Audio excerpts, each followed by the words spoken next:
बिस्मिल्लाहिर्रहमानिर्रहीम। अस्सलाम वालेकुम dear students, welcome back to my YouTube channel. This is Mohammad Waseem here. अच्छा जी, आज हम डिस्कस करेंगे फ़्रांस की एक और यूनिवर्सिटी के बारे में जिसमें आप जो है ना मास्टर्स प्रोग्राम के लिए अप्लाई कर सकते हैं। मास्टर्स के इंग्लिश के अंदर काफ़ी सारे प्रोग्राम्स यहाँ पे अवेलेबल हैं जिसमें अभी अप्लाई किया जा सकता है और उनकी मुख्तलिफ डेडलाइन के साथ हैं, उसको भी हम डिस्कस करेंगे। और साथ साथ मैं आपको ये बता दूं कि यहाँ पे जो है ना आपको ना तो आइल्स की रिक्वायरमेंट है और ना ही एप्लीकेशन फ़ी है अप्लाई करने के लिए। और साथ में हम अगर देखें तो फ्रांस में अप्लाई करने के दो मेथड होते हैं। एक तो हमारे पास होता है कि हम कैंपस फ्रांस के जो पोर्टल है ऑफिशियल उस पर अप्लाई कर लें, और दूसरा जो है ना हम डायरेक्ट यूनिवर्सिटी के पोर्टल पे अप्लाई कर सकते हैं। सो जो कैंपस फ्रांस का पोर्टल है अभी वो क्लोज हो चुका है, उसकी डेडलाइन गुजर चुकी है, लेकिन जो यूनिवर्सिटी की डायरेक्ट जो है ना आप उनकी वेबसाइट पे अप्लाई कर सकते हैं, क्योंकि यूनिवर्सिटी ने एक्सेस दी हुई है, अलाउ किया हुआ है स्टूडेंट्स को मुख्तलिफ डेडलाइंस के साथ कि वो यहाँ पे जो है ना अप्लाई किया जा सकता है डायरेक्टली इसी के ऊपर। और इंग्लिश के काफ़ी सारे प्रोग्राम्स हैं मास्टर्स के लिए अवेलेबल हैं। बाकी बैचलर के मैंने अभी चेक नहीं किए तो आप वो खुद देख लेंगे इसको। सिंपली हम क्या करते हैं, इसको ज़रा देखते हैं कि आपने आना है गूगल क्रोम पे यूनिवर्सिटी ऑफ बरगंडी ये लिखना है। जब आप लिखेंगे, लिखने के बाद जो है ना आपके सामने ये दो वेबसाइट जो है ना आप सामने आ जाती हैं। आप इसको इंग्लिश स्टार्ट प्रोग्राम इसको ओपन कर लें या इन दोनों को आप ओपन करके रख लें। आप जैसे इसको ओपन करते हैं तो आपके सामने जो है ना ये इस तरह का पेज आ जाता है इंटरनेशनल स्टूडेंट्स के लिए। अब यहाँ पे हम आते हैं तो देखें एप्लीकेशंस फॉर 25-26 जो है ना वो ओपन हो चुकी है। फॉलो करना है। स्टेप 1 में हमारे पास क्या है कि हमने अपना स्टडी प्रोग्राम चूज करना है, और स्टडी प्रोग्राम में हमने इंग्लिश स्टार्ट प्रोग्राम को चूज करना, ऑब्वियसली बात है। ठीक है जी। अब मैं क्या करूंगा, इंग्लिश स्टार्ट प्रोग्राम या तो मैंने पहले लिंक ओपन किया हुआ था, ठीक है, अदरवाइज मैं इसको दोबारा अगेन ओपन करना चाहूँ तो यहाँ पे ओपन कर सकता हूँ। ठीक है। उसके बाद सबसे पहला काम हमने अपना प्रोग्राम चूज करना है। प्रोग्राम चूज करने के बाद सेकंड स्टेप जो है ना हमने क्या करना है, अपनी एप्लीकेशन को सबमिट करना है। अब देखें यहाँ पे अपनी सिटीजनशिप, कंट्री ऑफ रेजिडेंस और लेवल ऑफ स्टडी प्रोग्राम हमने चूज करना है। उसके बाद जो है ना हमें एलिजिबिलिटी क्राइटेरिया पता लग जाएगा। उन्होंने कहा कि अगर एलिजिबिलिटी क्राइटेरिया के अकॉर्डिंग आप फिल आउट नहीं करते तो फिर आपकी एप्लीकेशन ऑटोमेटिकली रिजेक्टेड हो जाएगी। सो हम जरा देखेंगे नेक्स्ट जाके। उसके बाद जो है ना आप आ जाए लैंग्वेज टेस्ट के ऊपर। अब देखिए हर डिपार्टमेंट के अकॉर्डिंग ना लैंग्वेज टेस्ट की अलग से रिक्वायरमेंट है।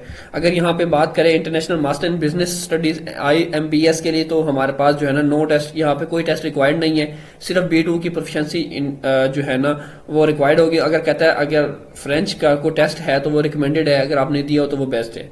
उसके बाद इंटरनेशनल मैनेजमेंट एंड सस्टेनेबिलिटी, इसके लिए भी अलग से है। तो मतलब ये है कि यहाँ पे हर डिपार्टमेंट के हवाले से उन्होंने इंग्लिश की जो रिक्वायरमेंट है, किसी में B2 चाहिए, किसी में C1। जहाँ पे C1 लेवल है वहाँ पे ऑलमोस्ट आप समझ लें कि IELTS PT आपको यहाँ पे रिक्वायर्ड होगा C2 C1 के लिए। जहाँ पे B2 लेवल है वहाँ पे इंग्लिश प्रोफिशिएंसी पे अप्लाई किया जा सकता है। सो ये हर डिपार्टमेंट के अकॉर्डिंग जो है ना आप यहाँ पे देख लेंगे आपका जो भी यहाँ पे इंग्लिश लैंग्वेज का होगा। उसके बाद आएगा जी आपके पास क्या है, I receive an answer to my application. Then आपकी जो एप्लीकेशन होगी उसका आपको आंसर जो है ना वो मिलेगा।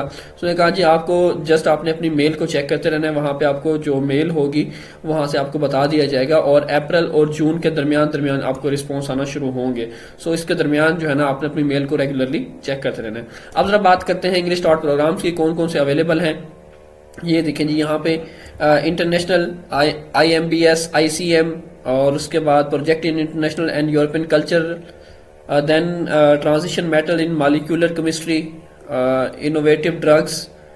देन हम बात कर लेते हैं medical imaging and applications, health AI, advance electronic system, physics photonic, then mathematical physics है, और इस तरह के और भी जो डिपार्टमेंट है आपके सामने मौजूद है।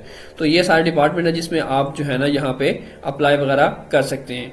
अब मैं क्या करूंगा, सिंपली कहता है जी all the information about the programmes and application procedure. ये नीचे इंग्लिश स्टार्ट मास्टर्स वेबसाइट, यहाँ पे मैं इस वेबसाइट को ओपन कर लूंगा। अब जैसे इस वेबसाइट को हम ओपन करते हैं तो हमारे सामने ये पेज ओपन हो जाता है। अब इस पेज पे आने के बाद देखें मैंने आपको शुरू में बताया कि मुख्तलिफ प्रोग्राम्स के अकॉर्डिंग जो है ना मुख्तलिफ डिटेल्स हैं और मुख्तलिफ डेडलाइंस हैं। लाइक जैसे कि ये मैथमेटिकल फिजिक्स है, इसका कलर देख लें आप, ऑलमोस्ट थोड़ा सा ऑरेंज कलर टाइप है। सो ये जो अभी ऑफ हो गए हैं, मतलब यहाँ पे कंप्यूटर साइंस का ये हेल्थ AI का डिपार्टमेंट है, इसकी डेडलाइन क्लोज हो चुकी है। सिर्फ ये वाले जो डिपार्टमेंट्स हैं लाइक मैथमेटिकल फिजिक्स है, फिजिक्स फोटोनिक्स, क्वांटम टेक्नोलॉजीज, उसके बाद आप नीचे आ जाएं विजन एंड रोबोटिक्स, ठीक है, medical imaging and applications, superior institute of transport है, हेल्थ है, ये नीचे आप देखते जाएंगे, ये डिपार्टमेंट जो है ना, इनमें आप फिलहाल एडमिशन अप्लाई कर सकते हैं। बाकी जो जिनकी डेडलाइन गुजर चुकी है, लाइक जैसे इलेक्ट्रॉनिकल इंजीनियरिंग है, ये इसकी भी केमिस्ट्री की डेडलाइन भी गुजर चुकी है, तो इसमें आप अप्लाई नहीं कर सकते। अब आपने क्या करना है, इनको फर्दर 1 बाय 1 जो है ना, इनको चेक करना है। अब फर्दर 1 बाय 1 चेक करने के लिए सिंपली हमने करना क्या है कि हमें इनकी कोई भी जो वेबसाइट है उसको हमें ओपन कर लेना है, ठीक है। लाइक ये जो है ना, अगर मैं इसको चेक करना चाहता हूँ मैथमेटिकल फिजिक्स को, तो इसको चेक करने के लिए मैं सिंपली इस पे क्लिक कर दूंगा। अब मैं इस पे क्लिक करूंगा तो मेरे पास इसकी डिटेल आ जाएगी। इसको भी ओपन करके देख रहे हैं आप, इसमें से जिसको भी आप ओपन करना चाहें तो उसको ओपन कर सकते हैं। अब इसको ओपन करेंगे, इसकी मुकम्मल डेडलाइन आपके पास, या डेडलाइन या जो भी इसका एप्लीकेशन प्रोसीजर होगा, देखें यहाँ पे 23 मई इसकी लास्ट डेट है अप्लाई करने की, यहाँ पे उन्होंने क्लियरली मेंशन किया हुआ है, और इंडोनेशिया के हवाले से भी बताया हुआ है, ठीक है जी। और नीचे आप आ जाएं तो इसकी अबाउट द मास्टर, ठीक है जी, ये कोर्सेज की डिटेल नीचे आ जाती है कि first semester, second, third, fourth में आपको क्या क्या पढ़ाया जाता है, क्या क्या इसकी डिटेल होंगी, और नंबर ऑफ एप्लीकेशंस की डिटेल भी यहाँ पे बता दी है, एंट्री रिक्वायरमेंट एंड एप्लीकेशंस। अब ये इसको जरा पढ़ लें। कहता है स्टूडेंट जो M1 के लिए अप्लाई करेंगे उन्होंने अपनी BS की स्टडीज कंप्लीट होना जरूरी है, मेजर उनका मैथमेटिक्स या फिजिक्स के अंदर होना चाहिए।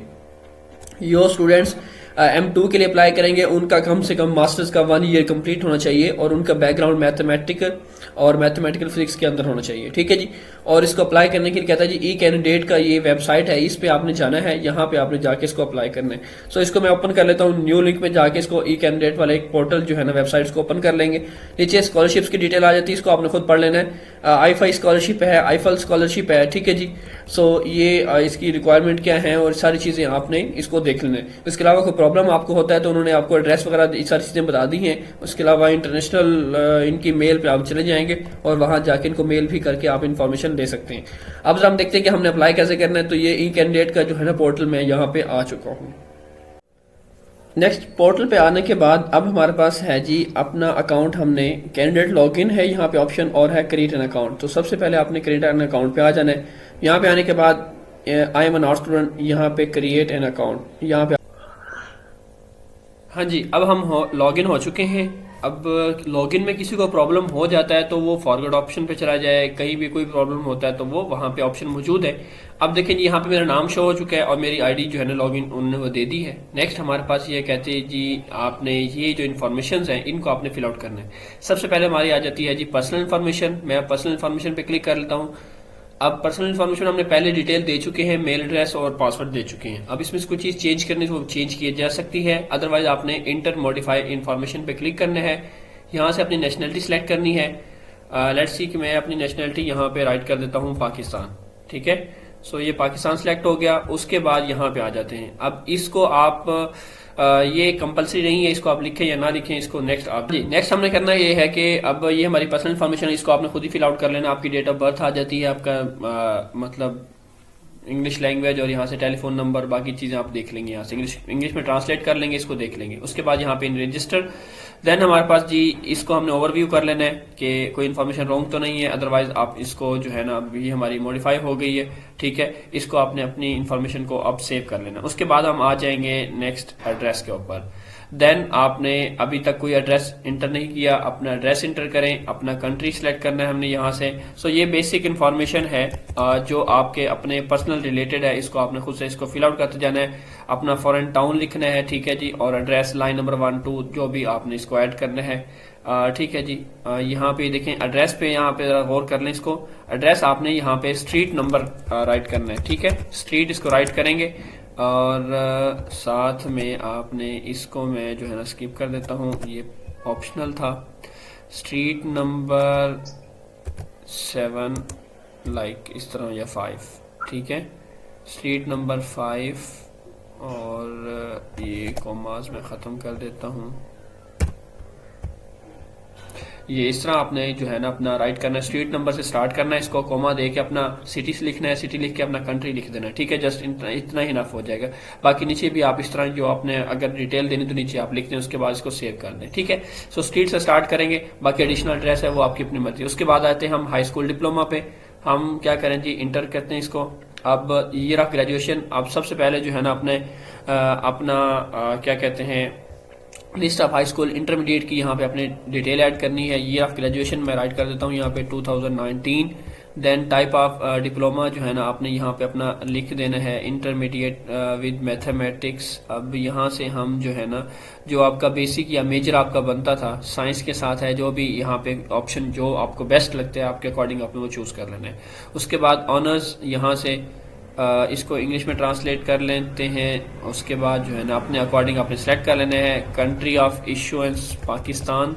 ऑनर्स जो है ना आपने अपनी मर्जी है यहाँ पे सिलेक्ट करना चाहें तो सिलेक्ट कर सकते हैं, अगर आपको यहाँ पे कुछ समझ आ जाए तो उसको ट्रांसलेट करके, अदरवाइज आप इसको स्किप करके आपने इसको सेव करना है। सेव करने के बाद हमारे पास हम नेक्स्ट पे क्लिक करते हैं। नेक्स्ट पे ये लोकल स्टडीज की बात आती है तो इसको आपने स्किप कर देना। लोकल स्टडीज वो होती हैं जो आपने फ्रांस के अंदर अगर कोई आपने स्टडीज पहले की हुई है तो वो आप राइट कर, अदरवाइज यहाँ पे इसको हमने खाली छोड़ के नेक्स्ट चले जाना है क्योंकि हमारे पास नहीं है। अब बात आती है नॉन लोकल डिग्री की, तो हमने यहाँ पे क्या करना है जी, न्यू नॉन लोकल डिग्री पे क्लिक करना है। सबसे पहले अपना कंट्री चूज करना है, देन आपने अपनी यूनिवर्सिटी की इंफॉर्मेशन जो आपने यूनिवर्सिटी की डिग्री हासिल की है, ईयर ऑब्टेन यहाँ पे मेंशन कर देते हैं। ठीक है जी, ईयर ऑब्टेन के बाद कौन सी ट्रेनिंग है जो आपकी बेसिकली आपका डिपार्टमेंट कौन सा बनता है, रेलिवेंट जो है ना आपने यहाँ से सिलेक्ट कर लेना है। यहाँ से लेट्स सी जो भी आपको यहाँ पे आपके अकॉर्डिंग बेस्ट लगता है। ठीक है, आपने कॉमर्स है या यहाँ पे इसको इंग्लिश में ट्रांसलेट कर लेंगे, नहीं तो गूगल ट्रांसलेटर का यूज़ कर लेंगे। ठीक है जी, इसको यहाँ से आपने इस्तेमाल कर लेना है। डिप्लोमा है किस चीज़ के अंदर है, यहाँ से एक चीज़ सेलेक्ट कर लेना। उसके बाद डिस्क्रिप्शन राइट करनी है। यहाँ पे अगर आपको नहीं समझ आया इसको ट्रांसलेट करेंगे इंग्लिश के अंदर, यहाँ पे राइट कर देंगे। अगर यहाँ पे गलत भी होता तो डिस्क्रिप्शन जो है ना आपने वही देनी है जो आपकी डिग्री के ऊपर लिखा हुआ है। ठीक है जी, बैचलर ऑफ साइंस। ठीक है, ताकि अगर यहाँ पे कोई मिस्टेक होती भी है सिलेक्शन के अंदर तो यहाँ पे चीज़ें आके ठीक हो जाती हैं। साइंस इन आप कह दें जी केमिस्ट्री है या जो भी आपका डिपार्टमेंट है। उसके बाद ऑब्टेन यस, ऑनर्स लिखेंगे हम यहाँ पे। अब यहाँ पे भी ऑप्शनल है, करना चाहें तो कर सकते हैं, अदरवाइज यहाँ पे आपकी अपनी मर्जी है। ठीक है जी, यहाँ पे नीचे उसने लिखा हुआ है, कहता है indicate the title and programme respecting the following model level mention किया हुआ है, DUT इंफॉर्मेशन कम्युनिकेशन और BTSI इंफॉर्मेशन कम्युनिकेशन। तो इसको आपने पढ़ लेना है, पढ़ने के बाद इसको आपने सेव कर देना है। कोई और डिग्री आपके पास मौजूद है, ठीक है जी, वो ऐड करना चाहें तो यहाँ पे और ऐड की जा सकती है, अदरवाइज आपकी मर्जी है। नेक्स्ट हम चलते हैं जी हमारा नेक्स्ट पोर्टल, इंटर्नशिप की बात करते हैं। कोई इंटर्नशिप है तो ऐड कर दें, अदरवाइज को भी स्किप कर देते हैं। वर्क एक्सपीरियंस भी कंपलसरी नहीं है, ऐड करना चाहें तो कर सकते हैं, अदरवाइज आपकी मर्जी है। देन हम आ जाते हैं नेक्स्ट पेज के ऊपर, एप्लीकेशन के ऊपर। तो मैं यहाँ पे न्यू एप्लीकेशन पे क्लिक कर देता हूँ। अब यहाँ से आपने अपना डिपार्टमेंट सेलेक्ट कर लेना है कि जिसके अंदर आप अप्लाई करने जा रहे हैं। जो है ना लेट्स सी कि हमारे पास लॉ, इकोनॉमिक्स एंड पॉलिटिक्स है। उसके बाद जो है ना आपने इसका ग्रेजुएट प्रोग्राम है या मास्टर प्रोग्राम है। लेट्स सी कि मास्टर सेलेक्ट करते हैं यहाँ से। अब मास्टर्स के अंदर क्या क्या ऑप्शन मौजूद है, M2 में आपको यही ऑप्शन जो नीचे उन्होंने दे दिए हैं। ठीक है जी, आपने इसको रिसर्च करनी है। देन अगर इसके अलावा आपको कोई और सिलेक्ट करना है, ठीक है, जो आपका डिपार्टमेंट बनता है, हम इसमें से ह्यूमन साइंस में सिलेक्ट कर सकते हैं। ठीक है जी, ह्यूमन साइंस में हमारे पास जो है ना लाइसेंस बेसिकली आपका बैचलर प्रोग्राम होता है, और इसमें भी मैं मास्टर्स में अगर मैं अप्लाई करता हूं तो ये मास्टर्स के आगे जी M2 के प्रोग्राम्स मेरे सामने आ चुके हैं। इसके अलावा कोई और देखना चाहते हैं साइंस एंड टेक्नोलॉजी का, ये आ चुका है जी। साइंस एंड टेक्नोलॉजी के हवाले से लाइसेंस होता है बेसिकली आपका बैचलर के लिए अप्लाई करना, मास्टर्स के लिए। अब यहाँ पे भी आप देख सकते हैं कि जो भी आपका प्रोग्राम यहाँ पे अवेलेबल होते हैं, देखिए जी M1 M2। तो मैं जो है ना मैथमेटिक्स फिजिक्स इसमें अप्लाई करना चाहता हूँ, तो मैं इसको येस कर दूंगा यहाँ से। अब यस करने के बाद जो है ना अब नेक्स्ट मेरे पास यहाँ पे डॉक्यूमेंटेशन की बात आ जाती है। अब सिंपली हमने इसको करना है ट्रांसलेट, और ट्रांसलेट करके हमने यहाँ पे देखें ट्रेनिंग ऊपर मेंशन हो रही है, डेडलाइन मेंशन कर दी है, एप्लीकेशन स्टेटस जो है ना ऑन होल्ड अभी रिसीव नहीं हुई, और डिसीजन वेटिंग पे आ जाता है। सपोर्टिंग डॉक्यूमेंट हमने यहाँ पे अपलोड करने हैं। सबसे पहले जो है ना इसको बेसिकली, सॉरी मैं वेट करता हूँ जरा, इसको दोबारा ट्राई करता हूँ, ट्रांसलेट करता हूँ इंग्लिश के अंदर। अब यहाँ पे ट्रांसलेट होने के बाद अब पहला जो है ना ऑप्शन आपके पास आ रहा है CV का। ठीक है, यहाँ पे आपने अपनी CV अपलोड करनी है। ऐड फाइल पे जाएंगे, ठीक है, चूज फाइल करते हैं। यहाँ से हम चूज फाइल पे जाके हमने अपनी कोई भी एक फाइल जो है ना बेसिकली यहाँ पे आपने चूज कर देनी है। ठीक है, लेट्स सी कि मैं ये वाली एक फाइल चूज कर रहा हूँ। ठीक है, और चूज फाइल करते हैं तो ये जो है ना अपलोड हो गई है।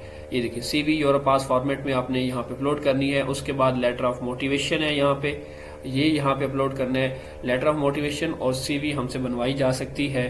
आपको व्हाट्सएप नंबर डिस्क्रिप्शन के अंदर मिल जाएगा, ठीक है। अगर आप बनवाना चाहें तो हमसे कांटेक्ट कर सकते हैं। बाकी इसको लेटर ऑफ रिकमेंडेशन यहाँ पे, ठीक है, और ये एक दो सर्टिफिकेट्स और हैं, अभी इंग्लिश में ट्रांसलेट नहीं हो रहा तो आपने गूगल ट्रांसलेटर का इस्तेमाल करना है। फिर भी यहाँ पे डॉक्यूमेंट अपलोड करने में किसी को कोई प्रॉब्लम फेस होता है तो वो हमसे कांटेक्ट कर सकता है। व्हाट्सअप नंबर डिस्क्रिप्शन के अंदर मिल जाएगा, उसमें फिर मैं आपको गाइड कर दूंगा, ठीक है जी। सो ये सारी चीज़ें आपने यहाँ पे, ये 5-6 डॉक्यूमेंट्स हैं जो आपने अपलोड करने हैं। इसी तरह अपलोड करने के बाद एडिशनल इन्फॉर्मेशन देना चाहें तो वो भी दी जा सकती है। उसके बाद आपने ट्रांसमिट माई एप्लीकेशन, तो अपनी एप्लीकेशन को आपने ट्रांसमिट कर देना है, ठीक है जी।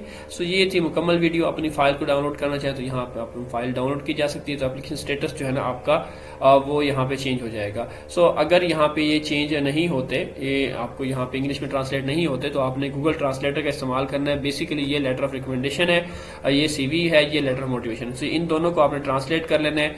ये आई थिंक सो आपका है जो आपने सिलेबस पढ़ा हुआ है, ठीक है, वो है, इसकी डिटेल है। और यहाँ पे आपकी डिग्री जो है ना मतलब डिग्री और ट्रांसक्रिप्ट यहाँ पे आपने वो अपलोड करनी है। सो मेरे ख्याल में ये चीज़ें हैं। बाकी आप इसको एक बार रिकन्फर्म कर लेंगे, गूगल ट्रांसलेटर का इस्तेमाल कर लेंगे, ठीक है जी। उम्मीद करता हूँ आपको वीडियो समझ आ गई होगी। फिर भी कोई प्रॉब्लम होता तो आप कमेंट बॉक्स में पूछ सकते हैं और व्हाट्सअप नंबर पे पूछ सकते हैं। अपना बहुत सारा ख्याल रखिए जी। मिलते हैं नेक्स्ट वीडियो के साथ।